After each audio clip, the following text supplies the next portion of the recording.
በህይወቴ እንደዚህ አይነት ነገር እንደዚህ በርበሬ፣ ሽሮ፣ ቢጥቢጣ የተለያዩ ነገሮች ገዝቼ መብራት አልወድም። ከቻልኩኝ ከኢትዮጵያ እህቶች አዘጋጅተው ቤተሰቦች እናቴ ሲልኩልኝ ደስ ይለኛል። አለበለዚያ ግን ገዝቼ አይጥመኝም። እውነት አይጥመኝም። እግዚአብሔርን ነው የምላችሁ። እኔ እንጀራ ድርቆሽ አልፈልግም። ከኢትዮጵያ በርበሬ፣ ሽሮ፣ ሚጥሚጣ፣ ቡና በጣም ነው የምወደው ከኢትዮጵያ የሚመጣ ነገር። እንደ አጋጣሚ ሆኖ ይሄ የምታዩትን በርበሬ ወይም ደግሞ ድልህ እያዘጋጀው ያለሁት ከእንግሊዝ ሀገር ሴቱዬ ነበረ ገዝታ የመጣችልኝ። እንደምታዩት አይደለም። በጣም ነበረ በርበሬው ቆንጆ ነው ግን በጣም ነው ጥቁር ቅመም ያበዙበትና የበርበሬ ቃና የለውም እና ወጥ ስሰራ በጣም ነበር የሚጠቁረው። ሰላም እንዴት ናችሁ ውድ አገሬ ልጆች፣ በያላችሁበት ሰላማችሁ ይብዛልኝ። ሙሉዓለም ነኝ። ዛሬ ደግሞ እንግዲህ እንደምታዩት ቆንጆ የሆነ አዋዜ ለመስራት ወይም ደግሞ ለማዘጋጀት ያው ሙያ ላስተምራችሁ ሳይሆን እያዘጋጀው ነው። ቪዲዮዬን ላይክ በማድረግ እንዲሁም ደግሞ ሰብስክራይብ በማድረግ ቤተሰብ ሁኑ። እንግዲህ ይህን በርበሬ እያዘጋጀው ያለሁት ያው ከመዳም ኩሽና ነው። በዚህ አጋጣሚ እኛ ሀገር ወሎ ወይም ደግሞ ወደ ወሎ ወደ ሰሜን ወሎ አካባቢ በርበሬ ብዙም የሚጠቀም ሰው የለም። ድልህ ማለት ነው። ማለቴ በርበሬ ይሄ ዶቄቱን ፓውደሩን ማንም ሰው አይጠቀምም። በብዛት ድቁስ ነው የምንጠቀመው። ድቁስ ደግሞ ያው በርበሬ ይገዛል። ከተገዛ በኋላ ተቀንጥሶ ያው እንደማንኛውም ፀሐይ በርበሬ ኢትዮጵያ አዲስ አበባ ውስጥ እንደምናዘጋጀው ፀሐይ ምናምን ከተመታ በኋላ ይቀነጠሳል። ከዚያ ይወቀጣል በሙቀጫ በደንብ ሆኖ ይወቀጣል። ኧረ በጣም ነው የሚከብደው ማርያምን። እኔም አንዳንድ ጊዜ ገጠር ያሉ እናቶቻችን በጣም ነው የሚያሳዝኑኝ። በጣም ነው እኔ ጉልበታቸው ጥንካሬያቸው በጣም ነው የሚገርመኝ። እግዚአብሔርን ነው የምላቸው። አረብ ሀገር ያለ ልጆች ኦኬ ሁሉም ነገር በማሽን ነው። እኔ እንጃ ተመስገን አንልም።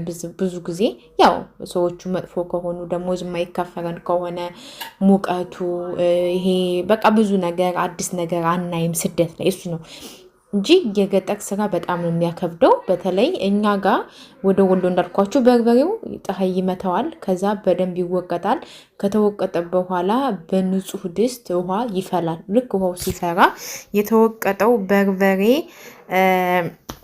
የተወቀጠው በርበሬ እዛ እንትን ውስጥ ይገባል ማለት ነው። በሙቅ ውሃው የተንተከተከ ከዛ ውስጥ በርበሬው ይገባል ማለት ነው። እዛ ከገባ በኋላ በደንብ ይንተከተካል። እንደ ሽሮ ተክ ይላል። ከዛ እሱ ይወጣል። ከዛ ይቀዘቅዛል። ለአንድ ሰዓት በሙሉ ይቀዘቅዛል። ከዛ ከቀዘቀዘ በኋላ የራሱ መደቆሻ አለ። እናቶቻችን ወፍጮ እንደሚፈጩት በእጃቸው እንደዛ የራሱ የድቁስ መደቆሻ ወፍጮ አለው። በዛ ይደቆሳል ማለት ነው። ከዛ ይደቆሳል። በጣም ይከብዳል። በጣም ያደክማል። በጣም ይከብዳል። በዛ ላይ ደግሞ ከጨረሳችሁ በኋላ እጃችሁ እንዴት እንደሚለበልባችሁ በፈጣሪ።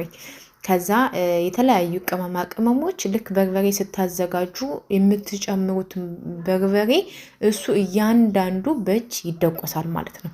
ይሄ ለሆዳቸው ምናምን ችግር የለውም። ያን ያህል ብዙም አይደቁሱም። ያኔ 1 ኪሎ 2 ኪሎ 3 ኪሎ ብዙ ጊዜ ያበላቸዋል። በተለይ ድግስ ሲመጣ እዳ ሲመጣባቸው በጣም ይከብዳል። እና ከዛ እያንዳንዱ ቅመሞች በቀስ በቀስ ይደቆሳሉ።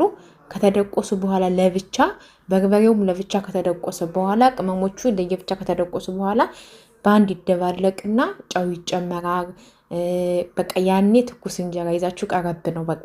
ቅመሙ ለብቻ የተዘጋጀው ነጭ ሽንኩርት፣ ዝንጅብል፣ ጥቁር ቅመም፣ በሶ ብላ ብዙ ነገሮች ይጨመራሉ። ይቅርታን ያን ያህል ሙያ የለኝም በርበሬ ለማዘጋጀት እና እነዛ ሁሉ በደንብ ለየብቻ ይደቆሳሉ። በርበሬውም ለብቻ ይደቆሳል። ከዛ በኋላ አደበላልቃችሁ አንድኛ አደባልቃችሁ ትደግሙታላችሁ ማለት ነው። ከዛ ያኔ እናቴ እንዴት እንደሚጣፍጥ እንዴት እኔማ በቃ መንፈስ ቅዱስ አሐዱ አምላክ በጣም ነው የምወደው። ከዛ በትኩስ እንጀራ በፈለጋችሁ ራሱ እንግዳ ሲመጣባችሁ ድቁስ ካለ በድቁስ አድርጋችሁ ትሰጣላችሁና በብዛት ድቁስ ነው የሚባለው እኛ ሀገር። በብዛት ጧጧት ቡና ሲፈላ ጦም ካልሆነ እንጀራ ቀረብ አድርጋችሁ በድቁስ ለቅለቃችሁ ነው የቡና ቁርስ የምታቀርቡት። ያ ማለት ወደ ወሎ ያው ወደኛ ሀገር ማለት ነው ሁሉም የራሱ የሆነ ባህር አለው ማለት ነው። እና እኔ ደግሞ እንግዲህ ዛሬ የእናቴን ድቁስ ማለት የእናቴ ድቁስ በጣም ነው የምወደው፣ በጣም ነው የምጣፍጠው፣ የእህቶችም ጭምር ማለት ነው። እግዚአብሔር ከረዳኝ እንግዲህ ወደፊት እኔ ድቁስ ነው የምደቁሰው። በርበሬ ያን ያህል ብዙ ማፍቃሪ አይደለም። ድቁስ በጣም ነው የምወደው፣ እደቁሳለሁ እንግዲህ ሀገሬ ስገባ ትዳር ሲይዝ ማለት ነው። ለማንኛውም እስከዛው ድረስ እዚህ ጋር አሁን እኔ እዚህ ጋር የታሸገው በርበሬ ለንደን ነው ይመጣልኝ፣ ግን አይጣፍጥም። እዚህ ጋር ያው እያወራው እንዳያችሁት ነጭ ሽንኩርት፣ ዝንጅብር በደንብ አድርጌ የሚበቃኝን ያህል ላጥኩኝና እዚህ ማሽን ውስጥ ከተትኩትና ውሃ ጨምሬ በደንብ እየፈጨሁት ነው። ይሄ በነገራችን ላይ በርበሬ ገዝታችሁ አጣፍጥ ላላችሁ እህቶቼ ይሄ ለእናንተ ነው። በጣም ነው የሚያጣፍጠው። በጣም ቆንጆ፣ በጣም ምን ልበላችሁ፣ እንድታጊ ላስረዳችሁ። በጣም ነው የሚጣፍጠው። ለምን እኔ ስለቀመስኩት ነው። በርበሬው በጣም ነው ቅመም ስለበዛበት ወጥ ራሱ ስሰራ እንዴት እንደሚያጠቁርብኝ እግዚአብሔር ይወቀው። ማርያምን በጣም ነው የሚያጠቁረው ይሄ በርበሬ። ጣዕሙ ቆንጆ ነው። ነፍቼዋለሁ። ባዕድ ነገር የለበትም። ደስ የሚለው ነገር ግን ቅመም በጣም በዝቶበት፣ ከቅመሞች ሁሉ ቅመም ደግሞ ጥቁር ቅመም ደግሞ በጣም ያስጠላል። ዳቦ ላይ ሲበዛ ነው እንጂ በርበሬ ላይ ምናምን ሲጨመር ወጥ ያጠቁራል። እግዚአብሔርን በጣም ነው የሚያጠቁረው። እና እኔ እስካሁን ድረስ ድንች ወጥ፣ ምስር ምናምን ነው የሰራሁበት፣ ግን በጣም ጥቁር ነው የሚያደርገው። ምን እንደሆነ አላውቅም። እስኪ እንደዚህ አድርጌ ልሞክረው ብዬ እንግዲህ ወደ ድልህ ላደርገው ነው ማለት ነው።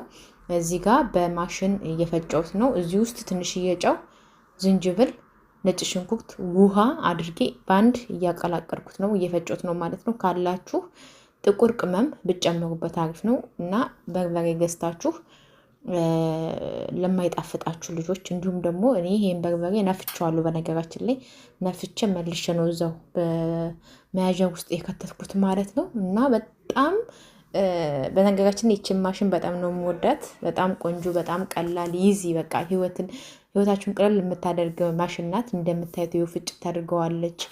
ከዛ እዚህ ጋር ጨመርኩት ማለት ነው። እዚህ ጋር ከጨመርኩት በኋላ የሚገርማችሁ ነገር በርበሬውን ጨመርኩት ማለት ነው። እንደምታዩት በጣም በርበሬው ቀይ አይደለም፣ በቃ ቀይ አይደለም። ለምን እንደው አላውቅም። አይዶን ነው እንዴት አድርገው እንዳዘጋጁት። እዛ ነፍቼ ከዚህ በፊት ነፍቼዋለሁ እና ያው ማታ ላይ አሁን ስለሆነ የቀረጥኩት ለዛ ነው። በጣም ጥቁር አይደለም፣ ያን ያህል ብዙም ጥቁር የሚባል ነገር አይደለም። እንደምታዩት ያን ያህል እንደ እኛ ቤት እንደሚዘጋጀው በርበሬ ባይሆንም ጣዕሙ ምኑ ልነጋችሁ አልችልም። በጣም ይከብዳል እውነት። ግን እንደዚህ አድርጌ ካደባለኩት በኋላ ስቀምሰው እንዴት እንደሚጣፍጥ። ከዛም ውሃ፣ ሙቅ ውሃ ለብቻ ያፈላሁት ሙቅ ውሃ ነበረ አዘጋጅቻለሁ። ከዛ እዚህ ጋር ዘይት ግድ ነው፣ የወይራ ዘይት ካላችሁ። ይህን ዘይት በጣም ነው የምወደው። ያው የጤና ችግር አያመጣም ብታበዙበትም ማለት ነው። ግን እኔ አሁን እዚህ ጋር ዘይት ጨምሬያለሁ፣ ጨው ጨምሬያለሁ። ከነጭ ሽንኩርቱ ጋር ከዝንጅብሉ ጋር ወጥ ስሰራ የግድ ነጭ ሽንኩርት፣ ዝንጅብል መጨመር አይጠበቅብኝም። በጣም በብዛት ስለጨመርኩበት ማለት ነው። ከዛ እንደዚህ አድርጌ ከለወስኩት በኋላ የሚገርሟችሁ ነገር ለብቻ ያፈላሁት ሙቅ ውሃ አለ፣ እሱን እጨምራለሁ ማለት ነው። በእጃችሁ ማድፋት ትችላላችሁ፣ ግን እኔ በማንኪያ ትኩስ ስለሆነ እንዳያቃጥረብኝ ነው። ለምን ሙቅ ውሃ ስለምጨምርበት ማለት ነው። እና ፕላስቲክ አድርጌ ለማማሰል ያው ፕላስቲክ ጥሩ አይደለም በሙቅ ውሃ በሚለው ነው። እና እንደዚህ አድርጋችሁ በማንኪያ በደንብ ካሻችሁት በኋላ በደንብ አድርጋችሁ ሽት አድርጉት በማንኪያው። ከዛ እዩት በቃ እውነት ግን እንደዚህ ሆኖ እንግዲህ ፍሪጅ ውስጥ ሲቆይ ጣዕሙም እንዲሁም ደግሞ ጥቁረቱም እስቲ ከቀነሰ ብዬ ነው። ከዛም ሙቅ ውሃ እዚህ ጋር ያፈላሁት ሙቅ ውሃ ነበረ ጨመርኩኝ። በጣም ነው እንደዚህ ራሱ አድርጌ ሳደባልኩ ማለት ነው። በቃ ይሄ ጥቁር ቅመሙ በጣም ነው በቃ ጎርቶ የሚታየው። ማርያምን በጣም ነው የሚያበዙበት። ለምንድን ነጋዴዎች በዚህ አጋጣሚ እንዲያው በርበሬው ኪሎ እንዳነሳላችሁ እንዲበዛላችሁ 5 ኪሎ በርበሬ ሲፈጭ 7 ኪሎ ይሆናል ቅመም ሰራ የሚገባ ግን እናንተ ከዛ በላይ ትጨምራላችሁ እና ምን እንደሆነ አላውቅም።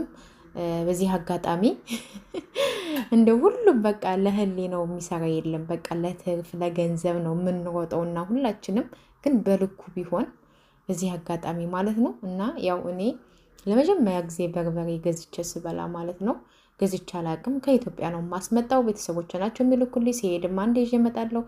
በአሁኑ ግን አልቆብኝ ነበርና 1-4 ኪሎ ገዝታልኝ መታለች። አለቃዬ እግዚአብሔር ይስጣት፣ አመስግኑልኝ። እና ውዶችዬ እንግዲህ ይሄንን በጣም ነው ቆንጆ ነው። እንጀራ ካላችሁ በእንጀራ መብራት ትችላላችሁ። ቲማቲም ቆርጣችሁ በቲማቲም ይሄንን ከጎን አድርጋችሁ መብራት ትችላላችሁ። እንጀራ ያላችሁ እንጀራ መጋገር የምትችሉ እንዲሁም ደግሞ በርበሬ፣ ማንኛውም በርበሬ። አሁን ይሄ ስለማይጣፍጠኝ ብቻ ሳይሆን ከዚህ በፊትም ሰርቻለሁኝ፣ ግን በጣም ነው የሚያጣፍጠው ወጥ። በተለይ ዶሮ ወጥ ለመስራት እንዲህ ብታደርጉና ካላችሁ ደግሞ ትንሽዬ ጣላ ብትጨምሩበት በስመ አብ በጣም ነው ወጥ የሚያጣፍጠው። ጣላ ታውቃላችሁ። እና እንደዚህ አድርጌ ከጨመርኩኝ በኋላ እንደምታዩት በቃ ለስለስ አድርጌዋለሁኝ።